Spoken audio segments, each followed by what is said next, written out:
Assalamualaikum warahmatullahi wabarakatuh. Innal hamdalillah nahmaduhu wa nasta'inu wa nastaghfiruh wa na'udzu billahi min syururi anfusina wa min sayyiati a'malina may yahdihillahu fala mudhillalah wa may yudhlil fala hadiyalah. Asyhadu an la ilaha illallah wa asyhadu anna Muhammadan abduhu wa rasuluhu la nabiyya ba'da. Yang saya hormati Ustadz Haji Yakino, yang saya hormati Bapak dan Ibu pengajian jamaah yang saya hormati, serta teman-teman sekalian yang insya Allah dirahmati Allah Subhanahu wa Ta'ala. Jamaah pengajian Kamis malam Jumat yang dirahmati Allah Subhanahu wa Ta'ala, yang saya hormati pimpinan Ranting Muhammadiyah Wonosobo Utara, yang saya hormati pimpinan Ranting Aisyah Wonosobo Utara, yang saya hormati pimpinan Ranting IPM PAIU Muhammadiyah Wonosobo, serta pengurus pengasuh dan santri PAIU Muhammadiyah Wonosobo yang saya hormati, serta warga Kauman, Genteng, Longkrang dan sekitarnya. Pertama-tama dan yang paling utama, marilah kita panjatkan puja dan puji syukur kehadirat Allah Subhanahu wa Ta'ala yang telah memberikan nikmat sehat, nikmat sempat kepada kita semua, sehingga kita masih bisa berkumpul di majelis ilmu yang mulia ini dan di malam yang penuh berkah ini tanpa ada halangan suatu apapun. Kedua kalinya, salawat bertambahkan salam semoga tetap tercurahkan limpahkan kepada uswatun hasanah kita, yakni Nabi Agung Muhammad sallallahu alaihi wasallam, yang kita nanti-nantikan syafaatnya di yaumul akhir nanti. Perkenankanlah duduknya saya di sini selaku pembawa acara yang insya Allah akan dilaksanakan pada malam hari ini. Acara yang pertama yaitu pembukaan, acara yang kedua pembacaan ayat suci Al-Quran, acara yang ketiga yaitu inti, acara yang keempat lain-lain, dan acara yang terakhir penutup. Adapun acara yang pertama yaitu pembukaan. Marilah kita buka pengajian pada malam hari ini dengan membaca bacaan basmalah bersama-sama. Bismillahirrahmanirrahim. Selanjutnya, acara yang kedua pembacaan ayat suci Al-Quran yang akan dibacakan oleh saudari Dinda Nilam. Kepadanya kami persilahkan. Assalamualaikum warahmatullahi wabarakatuh. A'udzu billahi minasyaitonir rajim. Bismillahirrahmanirrahim. Subhanalladzi asra bi'abdihi lailam minal masjidil harami ilal masjidil aqsal ladzi barakna haulahu linuriyahu min ayatina innahu huwas sami'ul basir. Wa atayna Musal kitaba wa ja'alnahu hudan li bani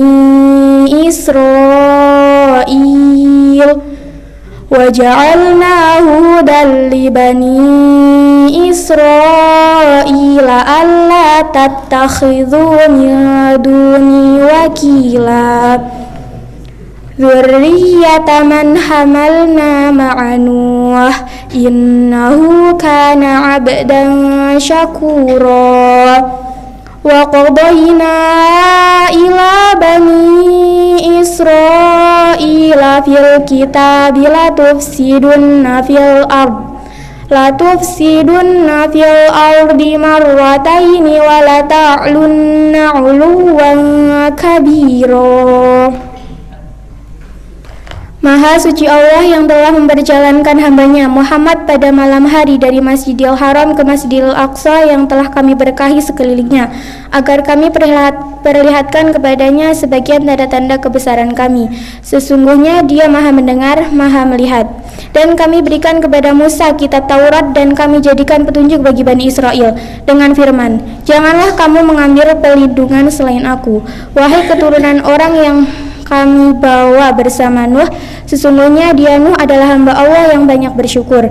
Dan kami tetapkan terhadap Bani Israel dengan kitab itu, kami pasti akan berbuat kerusakan di bumi ini kedua kali, dan pasti kamu akan menyombongkan diri dengan kesombongan yang besar. Assalamualaikum warahmatullahi wabarakatuh. Jazakumullah yang kepada saudari Dinda Nila yang telah membacakan ayat suci Al-Quran. Semoga yang mendengar dan yang membaca mendapatkan pahala dari Allah Subhanahu wa taala. Dilanjutkan acara yang ketiga, yaitu pengajian inti yang akan disampaikan oleh Ustadz Haji Yakino. Kepada beliau kami persilahkan. Assalamualaikum warahmatullahi wabarakatuh.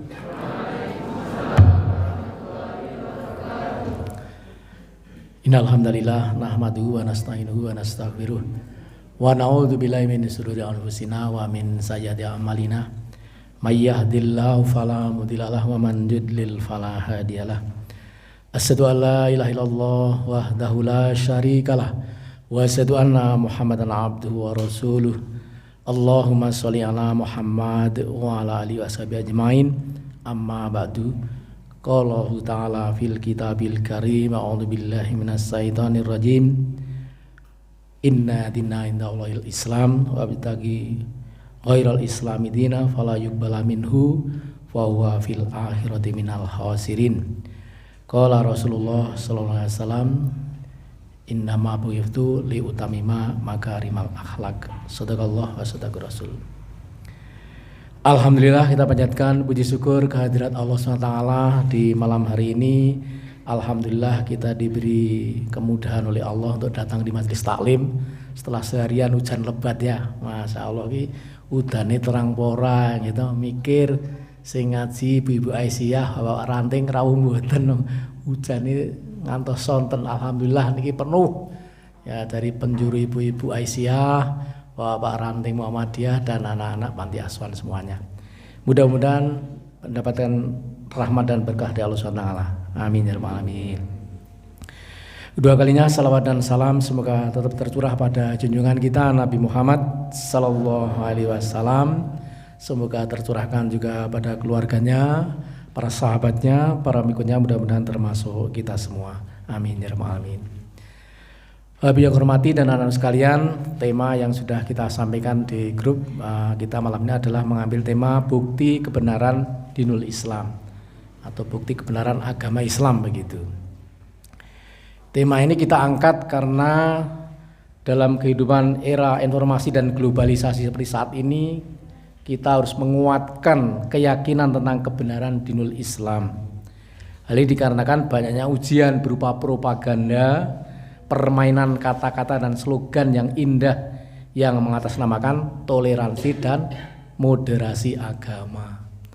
Jadi dua hal ini yang menjadi topik kita baru rame Pak Madin ya. Jadi toleransi dan moderasi agama ini. Ada sekalian, sebagai umat Islam kita harus meyakini akan kebenaran agama kita ya, dan menjadi hak kita untuk mempunyai keyakinan tersebut. Kebenaran dinul Islam ini dapat dibuktikan dengan beberapa aspek, nanti kita akan sampaikan. Nah sekalian, kita ketahui bahwa sekarang adalah bulan Desember, ya kan? Bulan Desember itu biasanya orang ubers mesti tentang ucapkan Natal untuk pora, ya gitu. Ini sebenarnya sudah dari tahun bertahun klasik ini, ya. Toleransi seperti ini sudah terus tiap tahun bergerak dan berkembang, ide-ide yang memberikan semangat dan mematahkan karena tidak sesuai dengan dinul Islam ini. Maka kalau saya sepakat toleransi ini adalah menurut Dr. Hamid Fahmi Zarkasi itu, bahwa toleransi yang boleh itu adalah toleransi sosiologis, bukan teologis gitu loh. Jadi tertarik sekali saya. Jadi toleransi itu jangan teologis, bukan keyakinan tapi sosiologis. Ini sangat masuk akal sekali. Ya, sekarang kalau kita lihat mengucapkan selamat Natal, berarti kan ada hal bahwa kita mengakui kelahiran Tuhan, ya toh? Sepakat begitu kan? Lahir anak Tuhan tanggal 25 Desember. Menurut agama Islam padahal yang namanya Isa itu adalah nabi, ya enggak? Nabi, bukan dewa, bukan setengah dewa atau Tuhan. Jadi kalau kita mengucapkan selamat Natal itu tentu saja sudah menyalahi soal toleransi teologis gitu loh ya. Ini saya sepakat seperti Agim itu Pak. Sederhana Agim itu. Mung ngucapke kata-kata kok ora entuk. Loh, orang menikah itu dengan kata-kata tidak? Qabil tu nikah, tadinya haram tadi halal. Orang nyembelih binatang kalau nggak pakai bismillah bagaimana? Haram atau halal? Dengan kata-kata itu bukan? Podo. Harus bismillahirrahmanirrahim dengan kata-kata. Bahkan orang mengatakan cerai itu nggak boleh dengan kata-kata ya, bisa cerai benar. Nah, jadi banyak sekali di dalam agama itu termasuk masuk agama Islam itu dengan kata-kata, dengan mengucapkan apa? Syahadat, asyhadu alla ilaha illallah wa asyhadu anna muhammadar rasulullah. Dengan kata-kata atau bukan itu? Iya. Sama tidak? Sama. Jadi Agim itu lebih sejuk itu. Dari tahun ke tahun dia mesti nge-share banyak diulang kembali di grup-grup WA itu ya. Bahwa mengucapkan kata-kata ndongake kok ora entuk. Ini namanya intoleransi gitu. Yuk, kita tetap toleransi dalam sosiologis, kerjasama gotong royong tetap dengan di luar agama kita. Terus secara sosial kita memang harus bekerja sama saling bantu. Tapi soal keyakinan teologis kita harus hati-hati. Ya kata Agim bisa namanya syahadat kita ini bisa gugur karena mengakui kelahiran Tuhan. Ya, oke, ini harus menjadi keyakinan anak-anak muda ini harus dipahami. Mengucap ketok ora entuk namanya ini mengganggu sebuah stabilitas itu tidak. Wis ken biyen ya ngono kuwi ora apa-apa, sudah aman damai Indonesia ini. Ini yang toleransi ya harus dipahami. Kemudian yang moderasi agama ini juga ini harus kita pahami itu. Jadi agama kita sudah sangat moderat ya, sudah sangat moderat. Bahkan masuk agama Islam aja Allah berfirman la ikraha fiddin ya toh. Tidak ada paksaan dalam masuk agama Islam. Qad tabayyana rusdu minal ghayy. Sudah jelas jalan yang benar dan jalan yang sesat. Jadi open agama Islam itu, terbuka sekali. Allah itu hebat sekali. Mlebu kena ora kena. Silahkan. Udah jelas jalan yang benar dan jalan yang sesat. Ini tentang moderasi sudah sangat moderat agama kita. Jadi yang agamanya ini adalah tidak perlu dimoderasi, sudah moderat Pak. Peta jalan pendidikan maupun peta moderasi agama ini sudah dibangun sampai 2024. Maka dalam hal ini yang dimoderasikan ini para pelakunya. Jangan sampai justru kita ingin keamanan, kesepakatan bersama, kedamaian malah membuat hal-hal yang tidak pas. Mengakui sesuatu hal yang menjadi miliknya dan sebagainya. Atau sebuah organisasi misalnya. Bapak yang hormati dan sekalian, maka moderasi agama ini juga kalau nggak hati-hati itu pemahamannya nek gampang ini ngeten iki. Agama itu kita tidak usah nemen-nemen dalam mendalaminya. Keyakinannya enggak usah dalam-dalam. Tauhidnya ora usah jero-jero. Sebabnya apa? Karena nanti akan menjadi Islam yang radikal dan nanti menjadi teroris. Medeni timan itu. Padahal agama Islam itu wa ma arsalnaka illa rahmatalil alamin. Rahmat seluruh semesta alam. Loh kok jadi radikal teroris itu bagaimana? Tidak pas itu. Allah sendiri berfirman begitu, menjadi rahmat semesta alam agama Islam ini. Maka kita harus hati-hati. Ada itu slogan-slogan yang mengatakan siki sinau agama rasa jeru-jeru gitu loh. Wah itu akhirnya bahaya. Hati yang penting enteng-entengan baik, tapi juga itu tidak dalam tauhidnya. Mudah terombang-ambing dalam keadaan kondisi yang tidak menentu seperti ini.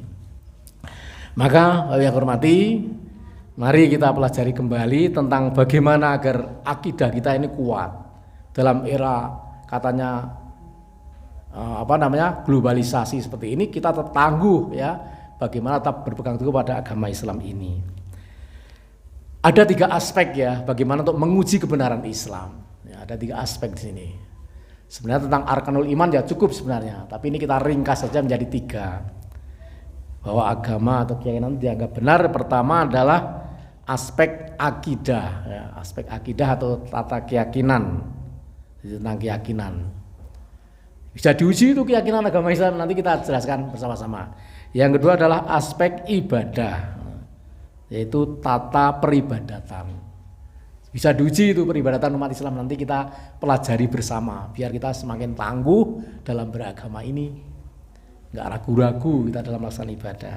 Dan yang ketiga adalah aspek syariah atau norma hukum. Jadi agama Islam bisa dibuktikan dengan 3 aspek ini kebenarannya. Oke, untuk yang pertama adalah aspek akidah atau keyakinan. Dalam aspek keyakinan ini Islam mengajarkan bahwa manusia harus beriman dan mengabdi atau menyembah hanya kepada Allah SWT, Tuhan yang Maha Esa, yang satu-satunya, dan berpedoman pada kitab suci Al-Quran dan sunnah yang shahihah. Islam juga mengajarkan bahwa Nabi Muhammad SAW adalah utusan Allah yang terakhir pada umat manusia, sebagai pembawa ajaran dan teladan dalam mengamalkan syariat Islam. Ada 3 hal ya akidah ini.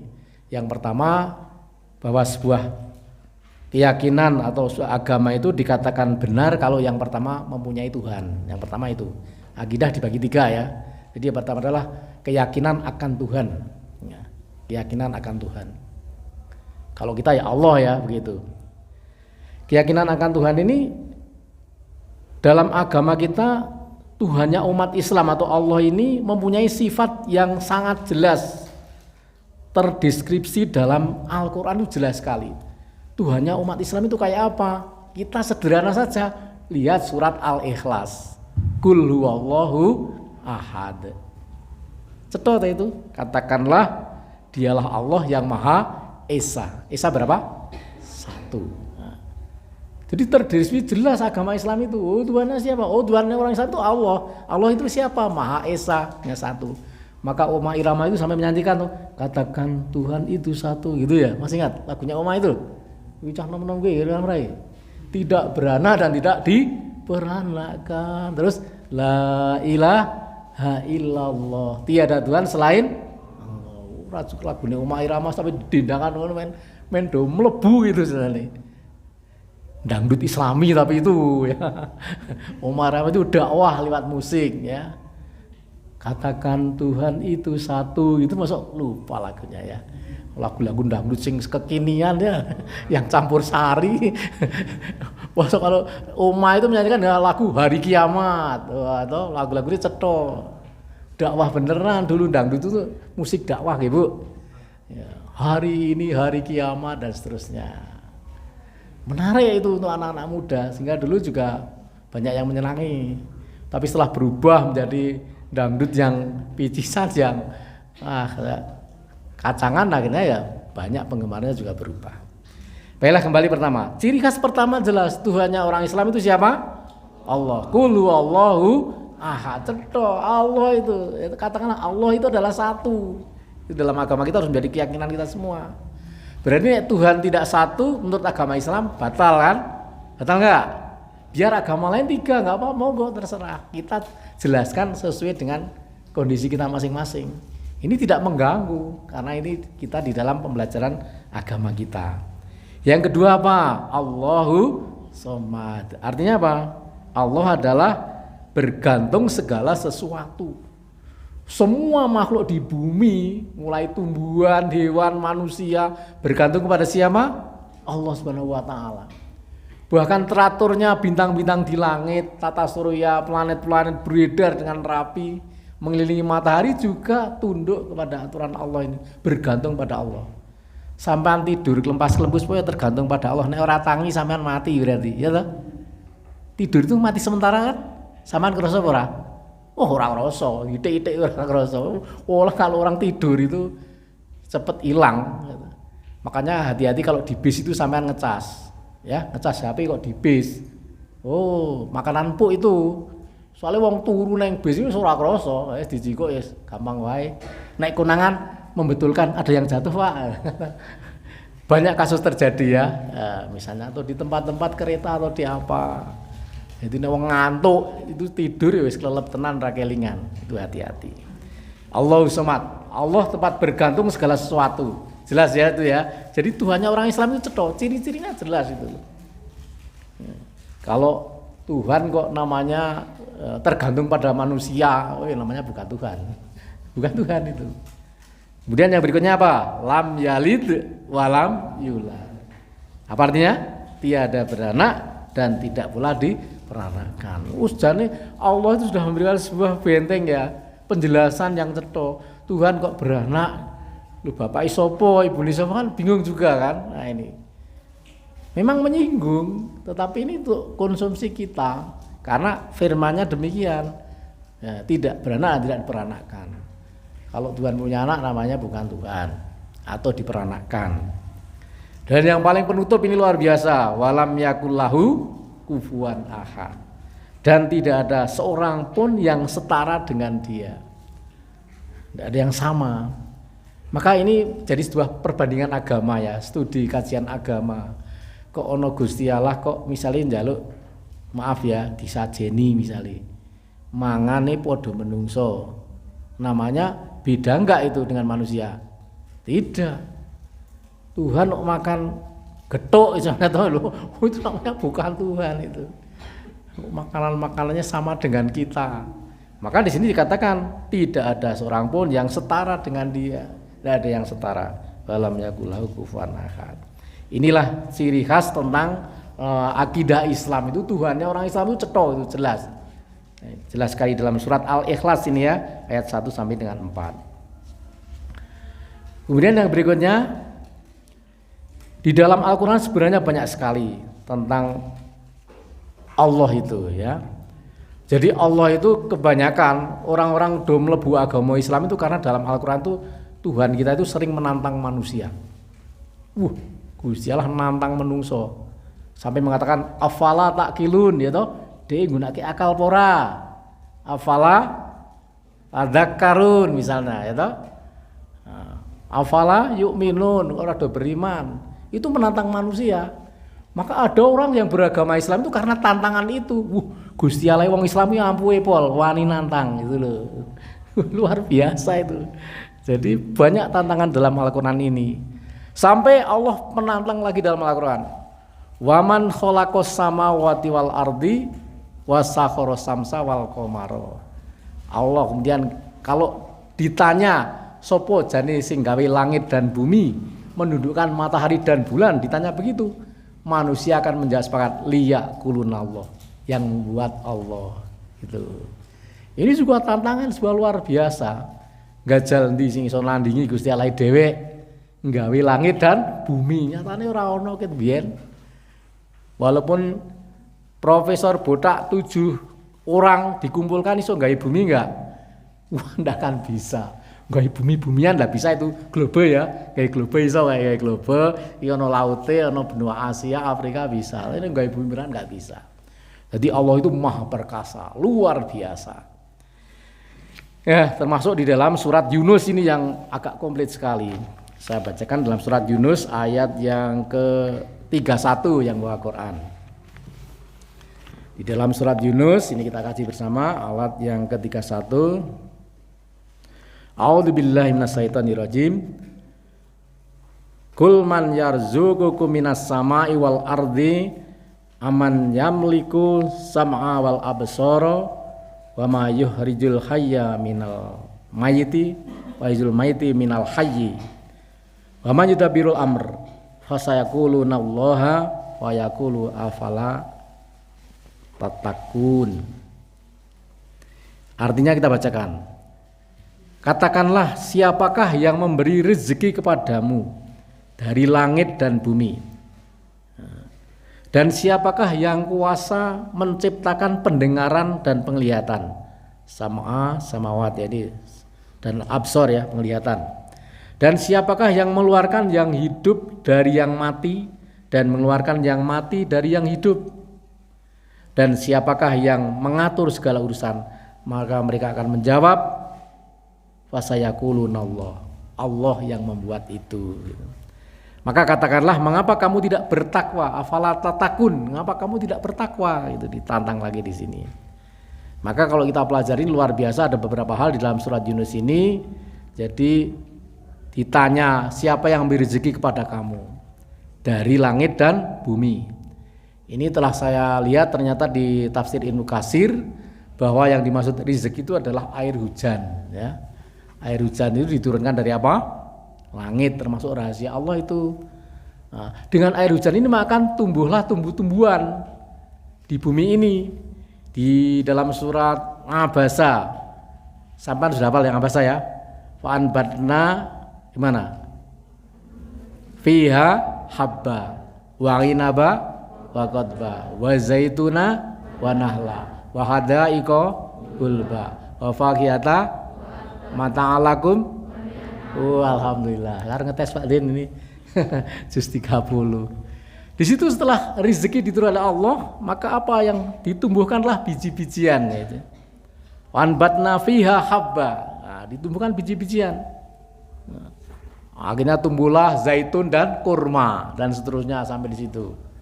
Nah, ditutup dengan mata'alakum bali anmamikum. Nah, tapi makanan itu tidak untuk kamu, juga untuk para binatang. Jadi nek nandur pari dipangani manuk emprit ya ora apa-apa. Itu sedekah ya. Malah harus dipangan tikus warang. Jadi menanam tanaman-tanaman itu kadang untuk makhluk-makhluk yang lain itu sebagai sedekah. Ibu Bapak yang hormati, nah disitulah rezeki itu adalah berupa air hujan, dan hujan bumi itu nggak akan tumbuh kalau nggak ada air hujan. Biji-bijian yang tadinya tidak ada akan tumbuh berkembang. Jadi, kalau di sana yang tumbuh zaitun dan kurma. Nah di sini apa? Banyak ya, jagung, padi, kentang ya kalau di sana. Nah, tergantung lingkungan masing-masing. Kurma neng kene nandur mung lemu tok nggih Pak Sanipan. Nandur kurma iki mboten iji nek ter iki mboten awoh. Beda niku gitu. Dadi tata tanahe benten. Sama nandur jalan neng pot ora berbuah itu. Ya karena ini diceritakan di Mekah dan Madinah sana wa zaituna wa nahla, zaitun dan kurma. Baiklah, lanjutkan. Kemudian yang berikutnya tentang pendengaran. Siapa yang buat pendengaran dan penglihatan? Allah. Tidak ada orang yang bisa menciptakan sampai saat ini. Terus dilanjutkan lagi ini pertanyaan yang sangat komplit. Siapa yang mengeluarkan dari hidup dan yang mati, dan mengeluarkan yang mati dari yang hidup? Ini ternyata menurut tafsirnya itu antara ayam dan telur. Ya mufassirin menerjemahkan begitu. Ayam hidup enggak? Terus bertelur ya. Itu sebenarnya tidak mati, sebenarnya ada sel-selnya, tapi itu dianggap mati. Telur kalau dieram lagi menjadi apa? Ayam lagi. Seperti itu telur dan ayam. Ini mufassirin menerjemahkan sederhana. Jadi hidup kemudian nanti akan menjadi telur yang banyak seperti benda mati sebenarnya walaupun hidup. Setelah dieramkan hidup kembali ya. Itu antara lain terjemahnya dari Ibnu Katsir ya. Terus siapa yang mengatur segala urusan? Maka kita akan menjawab Allah. Maka katakanlah afala tatakun, mengapa kamu tidak bertakwa atau taat? Ini tentang Allah atau Tuhannya orang Islam. Yang kedua tentang kitab ya. Tadi Tuhan yang pertama ya, akidah dibagi 3. Yang pertama keyakinan akan Tuhan, yang kedua keyakinan akan kitab suci. Sebuah agama dikatakan benar kalau punya kitab suci. Agama orang di kitab, panduannya nopo, gitu? Sebagai juklak dan juknisnya apa? Ngarang-ngarang. Nah ini. Nah kitab suci ini harus diuji kebenarannya. Tercampur tangan manusia tidak ya. Jangan-jangan dirubah-rubah. Kalau kitab suci kita apa namanya? Al-Qur'an. Jenengan di sini dan di Kaliwiro sana sama enggak bacaannya? Sama ya? Sama. Sama neng Mekah Madinah itu perpustakaannya di tiang-tiang masjid itu hanya Al-Qur'an. Sami nggih Bu Al-Qur'ane? Sing pun tidak mriko. Nah, di tiang-tiang Masjid Nabawi, Haram itu hanya Qur'an semua. Kita baca ya sama dengan Quran di Indonesia, sama, ya, tidak ada perubahan. Dan kalau ada yang merubah, Allah yang akan menjaga Al-Quran ini. Perlu diuji kitab sucinya. Ada perubahan tidak? Al-Quran ini Allah yang akan menjaga. Dan kita ketahui bersama bahwa Al-Quran kita pada surat Al-Baqarah ayat 2 sudah disampaikan oleh Allah, difirmankan, A'udzubillahi minasyaitonirrajim, dzalikal kitabu la raiba fi hudalil muttaqin. Ya. Al-Quran ini tidak ada keraguan padanya. Hudalil mutakin, petunjuk bagi orang yang bertakwa. Jadi kitab suci sebagai pedoman yang tidak membuat keraguan kepada umatnya. Jadi sudah sangat terbukti sekali. Artinya penjelasannya cetol. Jadi Al-Quran sudah menjelaskan la raiba fi, enggak ada keraguan. Jadi kalian kalau sudah masuk Islam, jangan ragu-ragu baca Al-Quran ini. Karena Al-Quran ini nanti akan menjadi syifa wa rahmatul lil mu'minin. Syifa itu apa? Obat bagi orang-orang yang beriman. Juga sebagai hudalin nas, apa itu? Petunjuk bagi manusia. Ya, karena sebagai petunjuk kalian biar nggak tersesat hidupnya dunia dan akhirat, ya pegangi Quran itu. Alhamdulillah anak-anak panti ini sering setiap malam Ahad ada tasmi ya Pak. Wah, saya salut itu. Karena dipajang gambari kan terus tertarik berlomba ya Pak. Kemarin Mbak siapa ya? Hah? Aisyah, terus yang lakinya?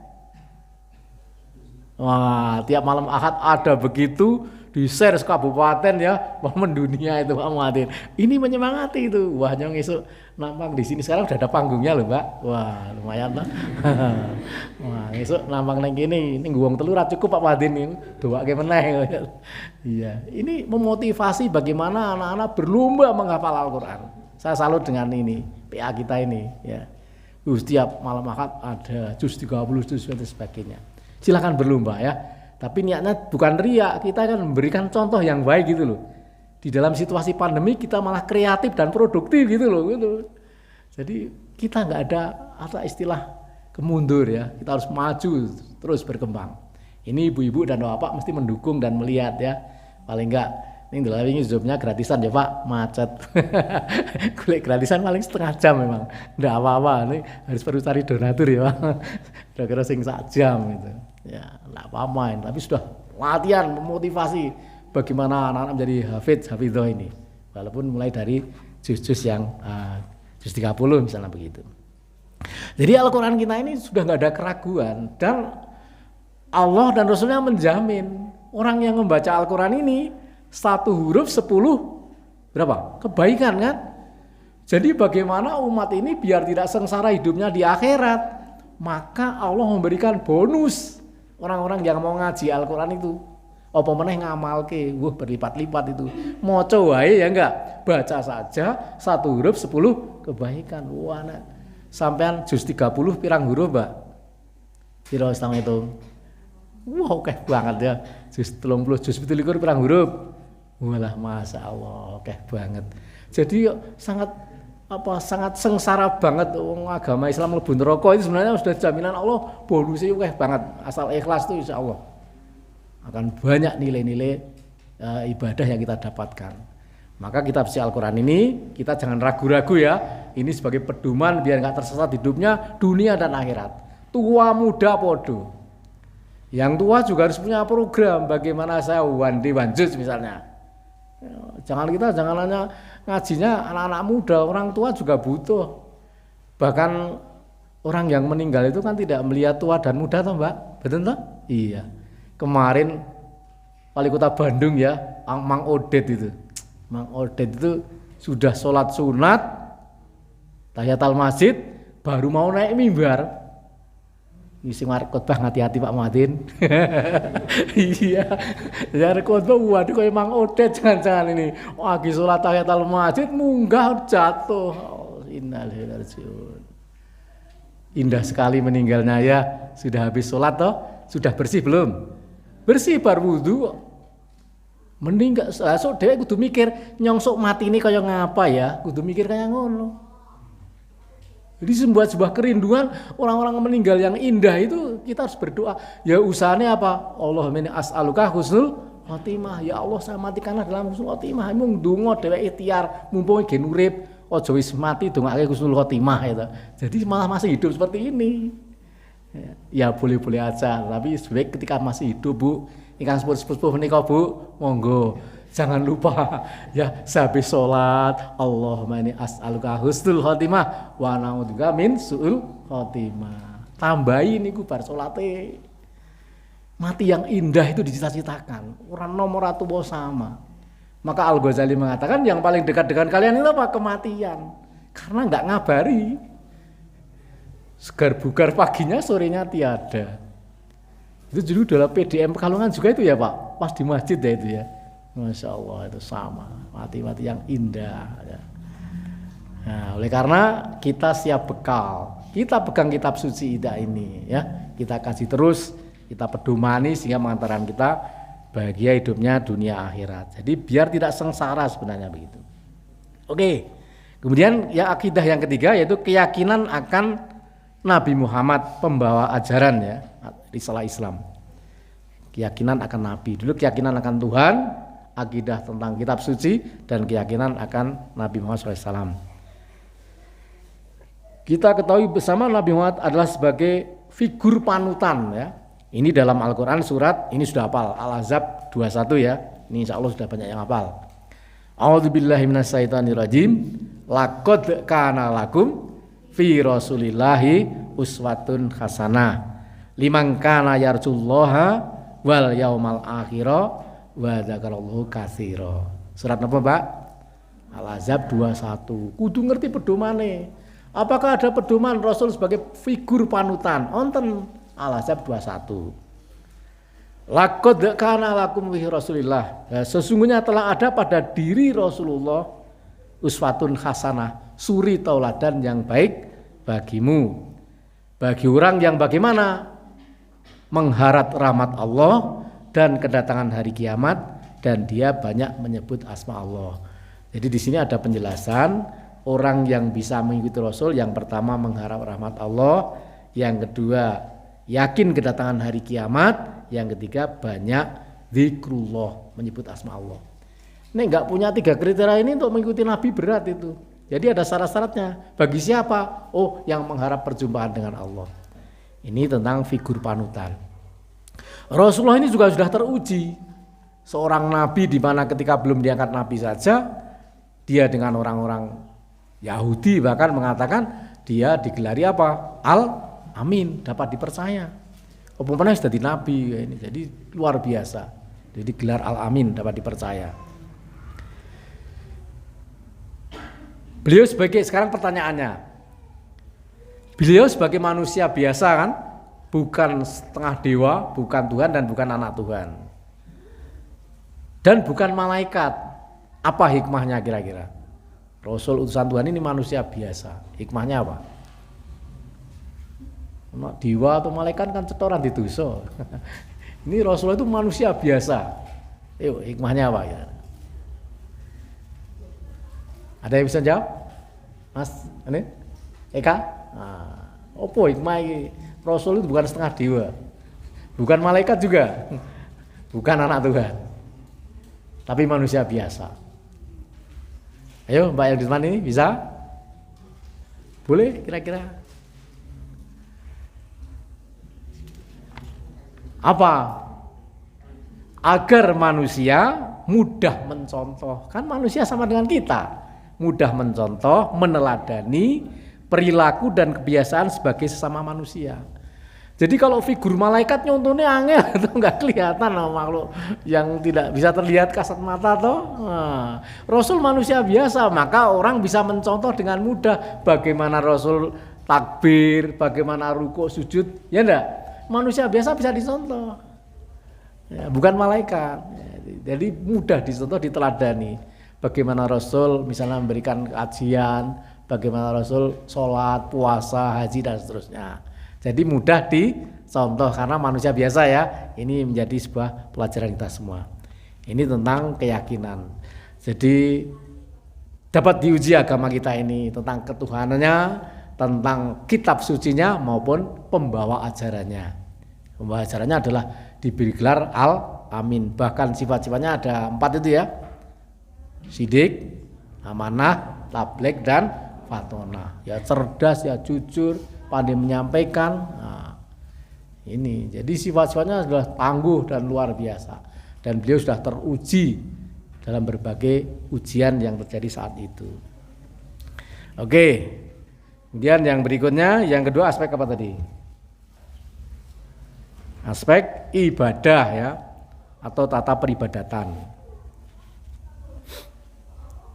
Bentuk dan jenis ibadah dalam Islam memiliki filosofi yang dalam ya. Misalnya ibadah sholat, dimulai kewajiban bersesuci dari hadas kecil dan hadas besar. Kita sebelum sholat harus apa dulu? Berwudu. Ngresi isik. Filosofinya dalam. Berarti wong sholat itu kon resik jasmani dan rohaninya. Jadi tidak sembarangan tuh. Wong ibadah kudu resik dhisik gitu. Ada dimulai wudu dulu. Ini amat dalamnya. Nah, agar apa? Dia suci lahir maupun batinnya.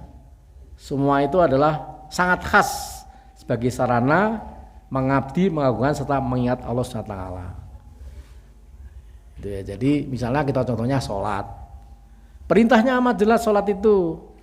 Ada orang yang mengatakan, wah sholat nggon Quran ora ono perintahe, ngaco. Sekarang propaganda itu banyak ya di YouTube ini. Ora ono perintahe sholat nggon ngajine urung tuntas berarti atau la wa aqimus shalah itu apa? Dirikanlah sholat. Jadi ora ono perintahe itu Pak. Lah ini maka propaganda seperti ini, slogan-slogan ini akan memutus ya, akan memberikan sebuah apa ya, ujian kepada anak-anak muda ini. Ora ono perintahe gitu.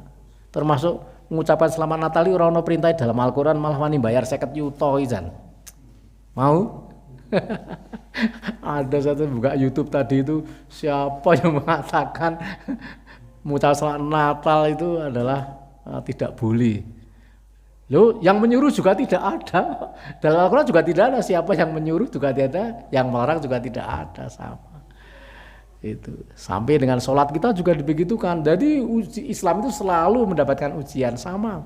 Semua agama itu ya ini saling berlomba mendakwahkan masing-masing. Oh, jadi Al-Quran ono perintah sholat. Ini kita lihat di dalam surat Toha ayat 14 ya, surat 20 ayat 14. A'udzubillahi minasyaitonirrajim. Innani anallaha la ilaha illa ana fa'budni wa aqimis sholata li dzikri. Innani anallaha la ilaha illa ana. Sesungguhnya aku ini adalah Allah. Tidak ada Tuhan yang hak selain aku. Ini. Fa'budni, maka sembahlah aku. Wa aqimis sholata li dzikri. Dan dirikanlah sholat untuk mengingat aku. Jadi sholat itu untuk mengingat Allah. Nek sampean sholat ngingat-ingat sinten? Nah, pertanyaannya itu. Di sini jelas Toha 14 itu. Wa aqimis sholata li dzikri. Dan tekan sholat untuk mengingat aku. Tapi kita sholat sing diingat macam-macam ya. Masya Allah. Ini godaan atau bukan? Godaan apa sanes? Godaan. Jangan-jangan wudunya belum sempurna. Kita yang sempurna wudunya. Sehingga ketika kita sholat itu bersih. Dalam suasana menghadap Allah ini benar-benar. Sholat kok suwe ora nangis. Gimana caranya Pak Madin? Sholat kok biasa-biasa wae, ritual gak pernah sujud menangis. Saya pernah nyoba ini berbagi kenikmatan aja ya. Suwe sholat kurang nangis. Saya mencoba sholat ada sujud tilawahnya bacaannya. Wa idza quriya alaihimul qur'anu la yasjudun. Dengar Quran sujud. Kamu harus sujud. Lah gandeng suwe ra nglakoni kan gelo atine. Kok bali luar Gusti Allah yo diperintah kon sujud tilawah adu sajdah kok ora dilakoni. Temenan Bu, mboten kuat. Guguk jamaah yo do melu. Ya, karena kita bali lo ya. Jelas-jelas. Wa idza quriya alaihimul qur'anu la yasjudun. Surat apa? Infitar apa Insikok? Walilladzina kafaru yukadzibun wallahu a'lamu bima yun abasirum bi'adzabin alim. Terus lahum ajarun ghairu mamnun. Surat apa Mbak? Ratat Al-Insikok. Iya. Itu kadang kita perlu dites. Kenapa ya? Oh bisa. Kita takut dengan Allah. Kita disuruh bersujud, nggak pernah ngelakoni. Sujud tilawah ora hafal. Nah, harus belajar. Nek urung biasa. Sujud biasa. Allahumma sajadtu wa bika amantu dan seterusnya itu ya. Nah, untuk sujud tilawah itu. Ya kalau di dalam surat yang lain misalnya dalam surat falak ya. Tapi terakhir wasjud waqtarib itu juga. Tapi itu harus disampaikan jamaah. Ya, sampaikan jamaah. Nanti di ayat itu kita akan sujud tilawah. Masalahnya itu ayat terakhir Pak Wadin ya. Sujud meneh ngadeg meneh, rukuk meneh dan seterusnya. Karena ayat terakhir ini kita sampaikan. Wasjud waqtarib. Nah, sujud, nah doa dulu naik lagi, rukuk, sujud dan seterusnya. Pernah nyoba belum? Halo? Belum dicoba salat bengi nek dhewean ra apa-apa. Nah, jadi kita harus mencoba-coba semua perintah-perintah Gusti Allah sing urung dilakoni itu membuat kita hatinya itu gimana ya? Berontak lah. Ya Allah, kok saya tidak manut dengan aturanmu ini. Bisa meneteskan air mata. Dia berbagi aja, kita coba-coba. Berbagi kenikmatan. Wa amana bi nikmati rabbika faqatif ya. Nikmat sebarluaskan ya. Baik dalam beribadah kepada Allah. Ini jelas ya. Jadi untuk sholat ini adalah waqimi sholata lidzikri. Tegakkan sholat untuk mengingat aku. Jadi sholat itu dalam rangka untuk zikrullah, mengingat pada Allah. Orang ngiling-ngiling sebenarnya rumusnya matematika ya dilalekke atau aja mlebu ning kono. Fisikane mlebu rene itu dirampungi sik saurunge. Nah, PR-nya diselesaikan. Termasuk bapak-bapak ibu-ibu juga sama. Gorengane mau ngiling-ngiling wae. Sing paling kelingan tuh kalau main catur ya, Pak. Enten sing bawa sing suka main catur riyen. Nek main catur iki mlebu salat gampang banget. Soalnya disekak ster itu, gula mau nyong kok orang ngene ya. Masya Allah. Biasa main catur iki sing lambe abang iki. Ya nggo ngasah otak enggak apa-apa olahraga. Sing penting ora melalaikan. Betul kalau main catur itu terbawa sholat temenan. Karena peng-pengan mikir ya toh. Ini langkah kudanya ke sana, ini sternya mantrine ya toh. Krocone iso mateni ratu ya toh. Pionnya. Pengalaman seperti itu perlu ya. Maka ketika ini banyak sekali pesan-pesan bisa masuk dalam sholat ini. Padahal wa aqimi sholata lidzikri. Tegakkan sholat untuk mengingat aku Allah Subhanahu wa taala. Ora kon ngembyang-mbyang endi-endi. Dan di sini Allah sangat luar biasa memperkenalkan dirinya bahwa namanya Allah. Innani anallaha ya. Aku ini adalah Allah gitu kan. Allah itu sangat baik memperkenalkan dirinya. Namanya siapa? Allah. Innani anallaha. Jelas aku ini adalah Allah. Jelas dikenali kaya ngono ora gelem kenil gitu. Jelas sekali. La ilaha illa ana, tiada Tuhan selain aku. Berarti Allah kita kan luar biasa ya enggak? Azizul Hakim ya toh, perkasa dan adil. Aku ini adalah Allah, luar biasa. Tiada Tuhan selain aku. Fa'budni, maka sembahlah aku. Kurang apa gitu loh perkenalannya Allah dengan kita itu. Jadi namanya sangat jelas. Ini tentang sholat saja misalnya begitu. Oke. Dan sholat yang lebih baik bagaimana? Dilaksanakan harus berjamaah. Dasarnya surat Al-Baqarah 43. Ini sudah pada hafal ini yang juz 1 ya. Al-Baqarah 43. Yuk. Dibaca Mbak 43. Ayo yang itu di depan.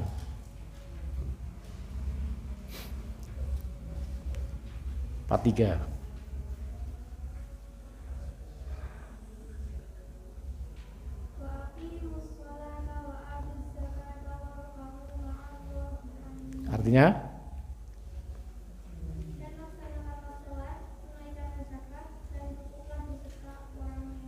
rukuklah berserta orang-orang yang rukuk kon ngopo kuwi jamaah atau cetha. Al-Baqarah 43 itu salat yang berkualitas itu berjamaah, ojo dhewean. Nanti diterkam oleh serigala dhewean ya. Nah, kita disuruh berjamaah. Warka'u ma'arrakin, rukuklah berserta orang-orang yang rukuk. Kon jamaah. Bahkan sebandingannya kan nilainya luar biasa. 1 banding berapa? 27 derajat. Masya Allah. Gusti Allah Ar-Rahman Ar-Rahim temenan itu. Ras banding 1/17. Maka alhamdulillah komunitas kita ini selalu berjamaah ya. Jadi jangan sendiri. Kalau misalnya pas di rumah cari teman. Ibu bawa siapa dan seterusnya. Bagi yang sholat di rumah, bapak ya di masjid. Ini jelas ya. Wa aqimus sholata wa atuz zakata warka'u ma'ar raki'in. Dan dirikanlah sholat, tunaikanlah zakat, dan rukuklah beserta orang-orang yang rukuk kon berjamaah. Nilai jamaah itu sangat luar biasa. Apa nilainya? Ada interaksi sosial, jalinan silaturahim ya, ketemu dengan teman-teman kan, ora dhewean, dan membuat sebuah kesatuan umat Islam. Jadi kalau silaturahim jamaah ya lokalan, silaturahim dunia nek munggah kaji, salate bareng wong sak donya. Gitu Pak? Iya. Silaturahmi dunia ya di Masjidil Haram. Ketemu wong Afrika, Eropa, Cina. Rukuk sujudnya sama ya. Biasanya itidale sing beda. Tapi itu enggak prinsip. Jadi silaturahmi dunia, sholat berjamaah dunia ya di haji itu atau umroh. Nah kita lokalan misalnya di Panti ini ada jamaah di Masjid Al-Mansur misalnya, ada di Jabal Khair kalau tempat saya dan sebagainya. Ini dalam rangka untuk silaturahmi juga, ada interaksi sosial. Maka Allah sampaikan yang terbaik sholat itu berjamaah. Warka'u ma'arokingin, jelas ya, Al-Baqarah 43. Dengan ibadah sholat ini setiap orang beriman dipersatukan tanpa batas ya, status sosial. Sholat bisa ditunaikan dimanapun secara berjamaah meskipun belum saling kenal. Urung saling kenal bisa jamaah Pak, ketemu di masjid mesti imamnya semua. Urung kenal padahal bisa sholat bersama. Tidak melihat status sosial. Ya. Kemudian juga memiliki kedudukan setara, memiliki kewajiban yang sama. Demikian juga dengan ibadah yang lain akan kita temukan hikmah, kebenaran, dan kemaslahatan yang sangat luas seperti dalam puasa, zakat, dan haji. Jadi sholat hikmahnya itu ya, yang baik adalah bagaimana berjamaah. Kemudian tentang puasa hikmahnya juga luar biasa. Jadi puasanya orang Islam ini sangat dikagumi oleh umat-umat yang lain. Dalam 1 tahun berapa bulan untuk wajib? 1 bulan. Ini adalah merupakan untuk apa? Training mental ya. Bagaimana 1 bulan ini di training biar menjadi orang la'alakum tattaqun, menjadi orang yang taat. Orang di training itu nanti enggak ada penyegaran gitu ya. Jadi ada refresh ketika puasa ini. Dan puasa wajib refreshnya tidak hanya rohani, jasmaninya juga direfresh. Alat-alat organ pencernaannya diistirahatkan pada siang hari ya toh. Nah, sehingga mereka bisa servis otomatis ya. Servis otomatis itu dan gratis. Jadi mau sing do rusak pencernaannya iso ditambal. Oleh Allah itu yang nambal ya. Jadi orang-orang puasa malah sembuh dari sakit yang perut luka-luka itu. Mah ya, kena mah bisa sembuh malah. Jadi ada servis otomatis karena Allah Ta'ala. Hikmahnya luar biasa puasa itu. Dan dikatakan bahwa ketika puasa kenapa orang tidak mah misalnya. Ya karena di situ ada perintah Allah. Ya gini, lambung kita itu kan kalau ada makanan mengeluarkan 3 enzim kan? Ya enggak? Enzim pertama apa? HCl, asam klorida. Ini tugasnya merintah nek panganan buahane ono virus karo bakteri ini. Jadi ada dokter spesialis wetenge dhewek kuwi ora dibayar ya, Pak. Asam klorida HCl ini khusus memeriksa makanan-makanan bukan sampean mangan kalongan ya toh. Wah, pas dipangan codot dipangan ono bakteri ini mlebu. Cah lanang-lanang ning desa biasane ya, Mas. Ono gegurukan kates apa duren ya. Misale dipangan kalong deh melu ngalong gitu.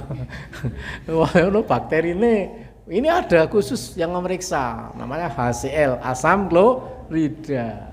Asam ini adalah memeriksa ini bisa membunuh bibit penyakit yang masuk bersama makanan. Hikmahnya gue. Yang kedua juga mengeluarkan enzim apa? Renin ya. Spesialis itu juga. Yang satu lagi pepsin apa ya? Pepsin. Pepsin ini khusus meriksa sing protein ya, yang mengandung protein. yang diubah menjadi pepton ya, molekul-molekul khusus iki sing meriksa yang adalah yang mengubah adalah pepsin. Nah, orang yang puasa kenapa tidak sakit mah ya?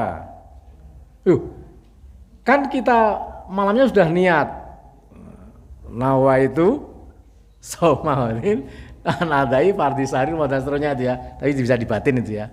Wis niat karena Allah Ta'ala, sehingga ketika puasa siang hari, nah, kamu kan tidak memasukkan makanan, hasilnya ngapain? Nah, ya tidak keluar. Nah, kalau mau keluar, ya Allah berfirman tentunya ya, hei kamu jangan keluar, ini sedang berpuasa gitu ya. Jadi atas perintah Allah, biidznillah itu. Maka orang puasa anteng-anteng aja, perutnya tidak sakit mah bu, ini alhamdulillah sehat.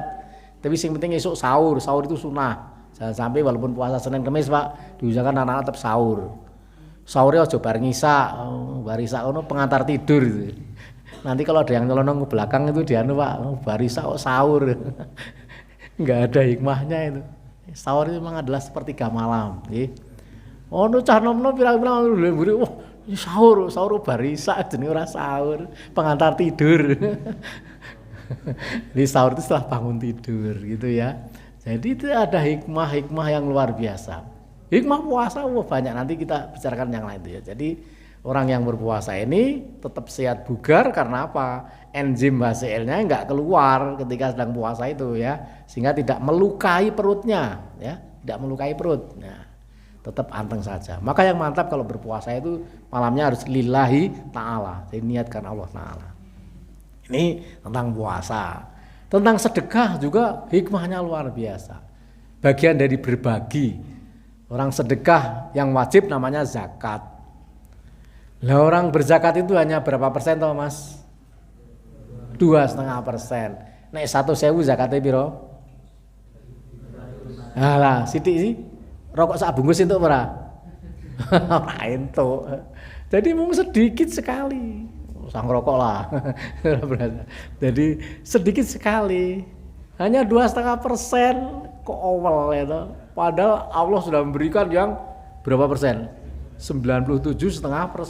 Diambil 2,5%, masa. Wah, ini kalau sudah sampai nisab. Kalau enggak ya sedekah biasa, infak. Ini untuk membersihkan dan untuk berbagi. Bahwa makanan jangan dimakan sendiri, ada hak untuk orang lain. Ini kalau ini yang muda-muda kalau nanti sudah berpenghasilan ya, sekarang kan masih minta orang tua. Jadi ke depan harus punya cita-cita. Hidup itu berbagi dengan sedekah itu. Bahkan orang ketika ruh sudah di tenggorokan pun akan mengatakan wa sadaqo minas solihin, ya toh? Pernah saya sampaikan di sini. Dalam surat apa itu? Al-Munafikun, ya, ayat yang 10 itu. Ya. Di dalam sana adalah saya dikatakan wa mimma razaqnakum min qablu ayatiya hatakumul maut fayaqula rabbi laula akhartani ila ajalin qarib wa saddaqa wa aku minas solihin. Ya Allah, berinfaklah kalian semua, bersedekahlah sebelum datang kematian di antara kamu. Fayaqula rabbi, ya Tuhan kami, tundalah kematianku sejenak saja. Laula akhartani ila ajalin qarib, tunda sebentar. Untuk apa? Wa saddaqa wa aku minas solihin. Aku ingin bersedekah dan menjadi orang yang soleh. Loh. Iki nek wis sekarat gitu. Nah, itu menurut tafsir Ibnu Katsir ketika sakaratul maut. Itu ruh-ruh kita begitu. Masya Allah. Ya nek Gusti Allah ngersake ya berhasil, nek ora ya bisa saatnya yang akan berhenti sampai di situ. Itu tentang sedekah ya, hikmahnya luar biasa. Jadi manfaatnya adalah setelah kita tiada. Apalagi sedekah jariah itu akan mengalir. Oke, sekarang tinggal 1 menit. Nah, 1 menit. Yang terakhir adalah aspek apa tadi? Syariah atau norma hukum. Hukum dalam agama Islam adalah amat jelas, perkara baik dan buruk, halal dan haram, itu amat jelas. Aturan Islam ini disyariatkan oleh Allah tiada lain hanyalah untuk menjaga fitrah manusia agar terhindar dari kesengsaraan, penderitaan dan kebinasaan. Karena Islam hadir adalah A'udzubillahi minasyaitonirrajim wa ma arsalnaka illa rahmatan lil alamin. Dan tiadalah kami mengutus kamu wahai Muhammad melainkan untuk menjadi rahmat semesta alam. Jadi hukum-hukumnya adalah pas. Sekarang saya tanya para wanita, hukum waris misalnya laki-laki 2 bagian, perempuan 1 bagian. Protes enggak? Jangan. Enggak protes? Padahal ada loh yang protes. Aku sing pengpengan kerja malah untuk sak bagian tok ya. Ada pernah itu, sehingga akan merubah norma-norma hukum dalam agama Islam ini. Agama Islam sudah adil sekali, sangat luar biasa itu. Ini misalnya tentang itu. Sehingga dalam hal ini semua ada aturannya. Bahkan maaf ya, ketika BAB aja ada aturannya tidak. Masuk ke toilet harus kaki kiri misalnya. Aturan dalam Islam itu komplit sekali. Jangan kaget ya. Jangan dikira semua ada aturannya di dalam agama kita. Maka kita harus mantap, inna dinna indallahil Islam. Apa artinya? Agama dari Allah hanyalah Islam. Dimantapkan lagi, wa may yatlaqi ghairal islami dina fala yuqbala minhu fa huwa fil akhirati minal khasirin. Barang siapa mencari agama selain agama Islam, maka sekali-kali tidaklah akan diterima agama itu daripadanya, dan dia di akhirat termasuk orang-orang yang rugi. Pamungkasnya surat Al-Maidah ayat 3. Biar kita mantap dalam beragama Islam. A'udzubillahi minasyaitonirrajim. Al-yauma akmaltu lakum dinakum wa atmamtu alaikum nikmati wa raditu lakumul Islam madina. Ini pamungkasnya ya. Sehingga pada hari ini telah kusempurnakan untuk kamu agamamu dan telah kucukupkan kepadamu nikmatku dan telah kuridhoi Islam itu jadi agama bagimu. Bagaimana, mantap beragama Islam? Mantap? Udah jelas dalil-dalilnya? Nah, begitulah sekalian. Saya kira cukup kajian kita ini pas jam 9 malah lebih 3 menit. Mungkin tidak ada pertanyaan ya, karena sudah waktunya habis. Mohon maaf segala kekurangan. Atau ada yang mau tanya? Waduh, ada 2 ya Pak Pasian. Monggo Pak. 2 menitan ya Pak, monggo. Jadi akidah, aspek akidah yakin di agama Islam. Ya. Bolehkah agama kita itu bertoleransi kepada agama lain? Contoh nyata Pak. Nggih. Tahun 2018 itu Ansar itu menjaga Gereja. Di gereja itu kan toleransi itu Pak. Ya. Pertama itu, terus tahun 2019 itu Romo suster itu masuk mobil pariwisata musik. Itu toleransi itu Pak. Boleh tidak? Cukup? Ya cukup tentu. Turun sekalian Pak, enggak? Mau nanya Pak, kalau sujud tilawah itu memerlukan takbir atau ihram atau salam itu nggak Pak? Oh, hanya sujud saja, ya tetap takbir, Allahu Akbar, sujud terus bangun lagi. Ya, hanya. Enggak, jadi hanya sujud aja, takbir, tapi kita takbir Allahu Akbar, sujud kan, terus bangun Allahu Akbar. Ya. Bangkit lagi, terus nanti rukuk lagi dan seterusnya. Kalau enggak, melanjutkan bacaannya. Seperti tadi kalau surat Al-Insyikok kan di tengah-tengah itu. Wa idza quriya itu kan di tengah-tengah, ya lanjutkan dulu. Kalau di luar ini Pak, kalau di luar sholat gimana Pak? Ya bisa, tapi di tempat yang bersih Pak. Iya, tetap Allahu Akbar, sujud terus bangun kembali. Karena sujud ada takbirnya. Insya Allah gitu mudah-mudahan. Tadi Pak Muhadin begitu Pak, mudah-mudahan lagi takbir. Matur nuwun. Pak Wasingan, tadi saya sudah sampaikan di depan, jenengan mau telat balik. Telat itu. Jadi di dalam agama kita yang dibolehkan adalah toleransi sosiologis ya. Nah, kalau menyangkut teologis, keyakinan ini tidak boleh. Karena menyangkut hal kita wis jelas lakum dinukum waliyadin. Agamaku cetha. Ora bakal mengganggu. Udah itu kan udah batas yang jelas. Toleransi yang boleh itu yang sosial Pak, yang sosiologis. Tapi sudah menyangkut keyakinan, dheweke ora bakal jumatan ning dhewe to. Mosok dheweke kon rono ya ora. Ini saya kira cukup jelas seperti itu. Dia enggak akan mungkin sholat Idul Fitri ke tempat kita ya tidak. Kenapa mereka ngajak untuk misalnya Natal dan sebagainya. Jadi amat jelas lah itu. Jadi kalau soal keyakinan ini memang sepakat tidak boleh itu diharamkan. Tapi kalau sosiologis masih boleh. Gitu mungkin Pak Sehan ya. Jadi monggo dipilah-pilah, tetap kita bergotong royong bersama. Negara Indonesia itu adalah sebuah negara kesatuan NKRI ini, di mana kesepakatan dan damai tetap kita unggulkan. Tapi dalam saling menghormati beragama itu ada batas-batasnya. Ini sosial atau teologis soal keyakinan. Ngaten mengenai sampun cekap sih. Mbak enggak ada toh? Ya, terima kasih. Kurang lebihnya mohon maaf, segala kekurangan adalah kemudahan dari kami. Ada benarnya datangnya dari Allah dan Rasulnya. Astaghfirullahaladzim. Subhanakallahumma bihamdika asyhadu an la ilaha illa anta astaghfiruka wa atubu ilaik. Assalamualaikum warahmatullahi wabarakatuh.